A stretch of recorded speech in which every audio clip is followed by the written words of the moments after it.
Hello students, good morning. आज का topic है भारत अवस्थिति।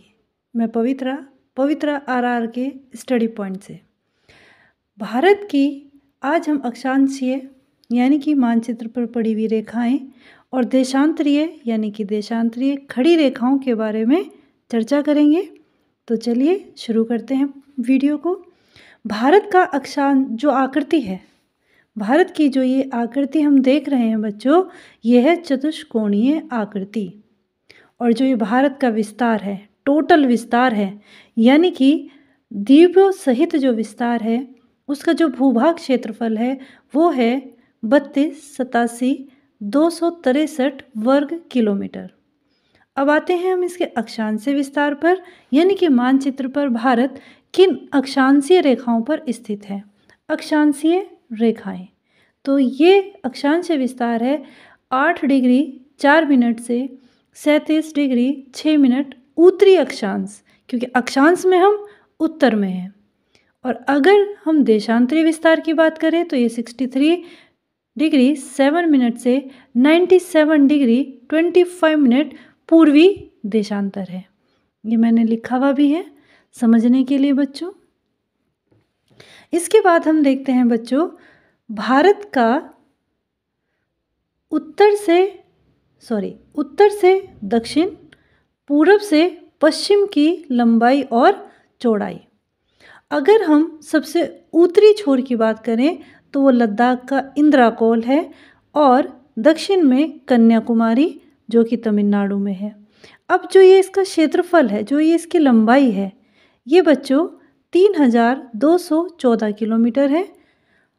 अब अगर हम पूर्व में अरुणाचल प्रदेश के किबिथु में आते हैं और पश्चिम में गुजरात के गुहार मोती तक पहुंचते हैं, तो ये पूरी की पूरी जो चौड़ाई है भारत की, ये पूरब पश्चिम दिशा में जो चौड़ाई है ये है 2,933 किलोमीटर।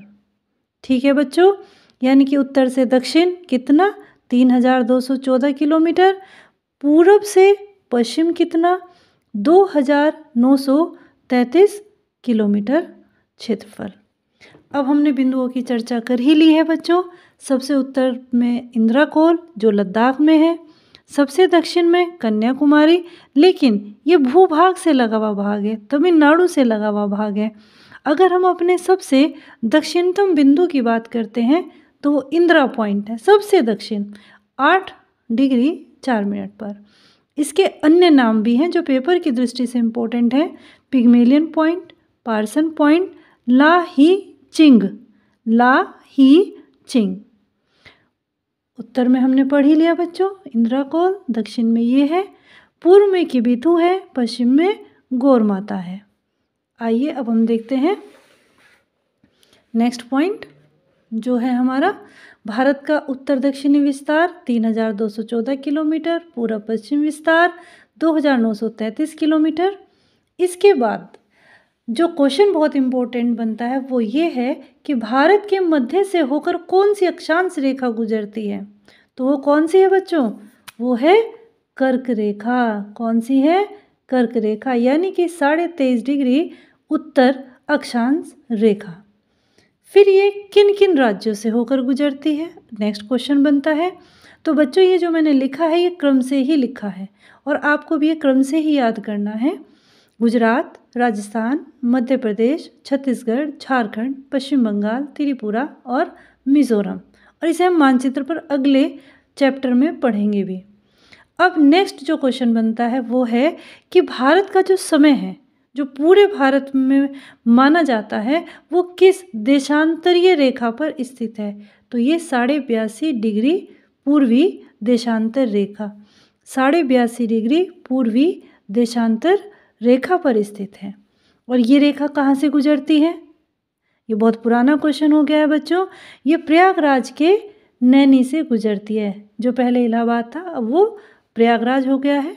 लेकिन अब जो नया क्वेश्चन बनता है वो ये है कि ये किन किन राज्यों से होकर गुजरती है। आइए हम देखते हैं इसकी सहायता से। ये है वो 82.5 डिग्री रेखा, टाइमलाइन भारत की, जो हमारे 5 राज्यों से होकर गुजरती है। और ये 5 राज्य कौन से हैं? यूपी, हम भी हैं भाई इसमें, एमपी, छत्तीसगढ़, उड़ीसा और आंध्र प्रदेश। नाम भी पूछ सकता है और संख्या भी पूछ सकता है। जब हम भारत के क्षेत्रफल की बात कर रहे हैं तो हम इसमें देखेंगे कि क्षेत्रफल की दृष्टि से भारत का विश्व में कौन सा स्थान है। तो वैसे तो हम देखते हैं तो मोटे तौर पर हम लिखा हुआ ही है 7वें स्थान पर है, लेकिन क्रम से देख लेते हैं। रूस, कनाडा, यूएसए, चीन, Brazil, Australia and then Bharat. और इसी तरह अगर हम भारत के बड़े राज्यों की बात करते हैं तो वो है राजस्थान, मध्य प्रदेश, महाराष्ट्र, यूपी और गुजरात। और हम कौन से स्थान पर हैं? 5वें स्थान पर हैं। Thank you students.